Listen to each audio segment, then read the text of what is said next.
നെയ്യോട് കൂടിയ പോർക്ക് എളുപ്പത്തിൽ വെക്കാവുന്ന ഒരു രീതിയാണ് ഇത് കാണിക്കുന്നത്. അതിനുവേണ്ടി പോർക്ക് നന്നാക്കി വെച്ചിട്ടുണ്ട്.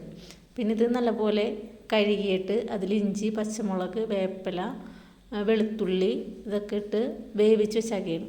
ഇത് ഒട്ടും വെള്ളം ഒഴിച്ചിട്ടില്ല, പക്ഷെ നെയ്യാണല്ലോ തെളിഞ്ഞിരിക്കുന്നത്. പിന്നെ ഇതിന് ഒരു വലിയ സവാള, ഇഞ്ചി, പച്ചമുളക്, കുരുമുളക്, 2 തുടം വെളുത്തുള്ളി അധികം ഇട്ടിട്ടുണ്ട്. അതൊക്കെ ഇട്ടിട്ടൊന്ന് വാട്ടി നല്ലപോലെ മൂത്ത് കഴിയുമ്പോൾ മല്ലിപ്പൊടി ഇട്ട് കൊടുക്കുന്നുണ്ട്. മല്ലിപ്പൊടി ഞാൻ വെളിച്ചെണ്ണയിലിട്ട് വാട്ടണത്. മല്ലിപ്പൊടി ഈ പോർക്കിൻ്റെ നെയ്യ് ഉണ്ടായിരുന്നല്ലോ അതിൽ തന്നെ ഇട്ട് വാട്ടി കൊടുക്കുകയാണ്. ആദ്യം സവാള വാട്ടാൻ മാത്രം വെളിച്ചെണ്ണ എടുത്തിട്ടുള്ളൂ, പിന്നെ പോർക്കിൻ്റെ നെയ്യാണ് എടുക്കുന്നത്. പിന്നെ മല്ലിപ്പൊടി നല്ലപോലെ വാടി കഴിയുമ്പോൾ അതിൽ മുളക് പൊടി, മഞ്ഞൾപ്പൊടിയും പിന്നെ കുറച്ച് ഉപ്പും കൂടി ഇട്ട് കൊടുക്കുകയാണ്. ഇത് നല്ലപോലെ മൂത്ത് കഴിയുമ്പോഴാണ് ഈ ഇറച്ചി അതിലോട്ട് ഇട്ട് കൊടുക്കുന്നത്. ഇത് ഇട്ടിട്ട് നല്ലപോലെ തിളക്കണം.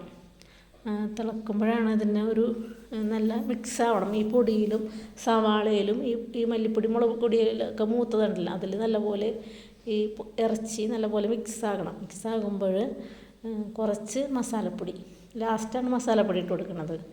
മസാലപ്പൊടിയും കൂടി ഇട്ടിട്ട് നല്ലപോലെ തിളച്ച് കഴിയുമ്പോൾ നല്ല രുചികരമായൊരു പോർക്കിറച്ചി റെഡിയായി.